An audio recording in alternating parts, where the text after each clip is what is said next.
In part because of the Biden administration's deference to the teachers' unions, the CDC's school reopening guidance suggested a far greater risk to reopening schools than actually existed. As a result, many students stayed at home far longer than they should have. 1 year later, the devastating impact of the Biden administration's unwillingness to challenge its political allies is clear. And let me state that in Iowa, our schools opened to in-person learning in August of 2020. And in Nevada, as I've talked about in this committee room before, Nevada reopened its schools at the top of 2021 because between March 16th of 2020 and June 30th of 2020, 6 students committed suicide, and between July 1st of 2020 and December 31st of 2020, an additional 12 students committed suicide, the youngest of whom was 9 years old. So we know that the policy of keeping schools closed not only was detrimental to learning, detrimental to child poverty, to nutrition, to reporting of child abuse, but it was also detrimental to the lives of these children with the lack of interaction with other students and with their teachers. Just last week, the CDC released a survey data showing increased rates of poor mental health, substance use, emotional abuse at home during the pandemic.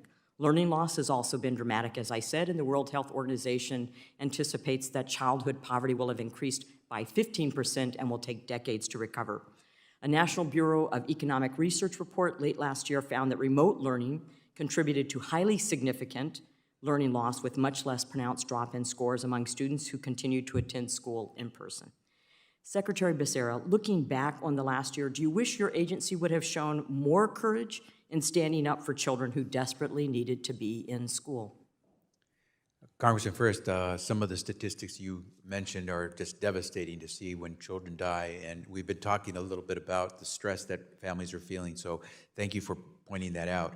I will tell you that whether it's through the CDC or whether it's through the FDA, in moving forward on COVID, we've tried to do the best we can based on the science and the evidence. And in protecting children, we want to make sure that we use the best science and the evidence.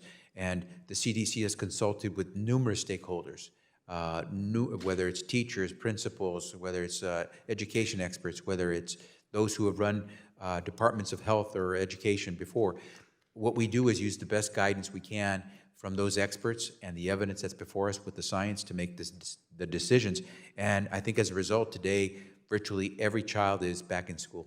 So you don't have any regrets that your agency and you did not show more courage in standing up for children. You mentioned the number of deaths that had occurred in children. So do you know how many children have died of COVID-19? I know it's in the hundreds. I don't have the precise number because obviously it changes as the days go by. And are you aware that the CDC revised downward the number of deaths that have occurred in children from COVID-19? The CD is constantly trying to make sure we use the most accurate information available, and so we should surprise no one that we're trying to make sure that the public has the best information possible. So the American Academy of Pediatrics just published in March that 0.00% to 0.27% of all COVID-19 deaths in children. That's the percentage rate. And for that, we're willing to create masks in children in the Head Start program or other programs that we know lead to learning loss, lead to loss of communication, lead to detriment in their learning in order for what scientific guidance? Congressman, I have 3 daughters. I want to make sure I get to see my 3 daughters and they get to see their father pass away instead of me seeing one of my daughters pass. We will do everything possible to make sure no parent sees their child die. 0.00% to 0.02% of all COVID in children has resulted in death. But yet the learning loss is significant. It is permanent. I have children. I care for my children. I am vaccinated. I have given vaccines. The risk for children to transmit COVID-19 because of their immune system is extraordinarily low. Who exactly are we protecting? When we had programs that would mandate that teachers went to the top of the line, as it should be, so that they would reopen schools, but to continue a policy in children that's detrimental to their speech, to their learning, to their ability to progress in this country in the most critical years of their lifetime is a policy that should not be imposed upon our children. Thank you, Mr. Chair. I yield back my time.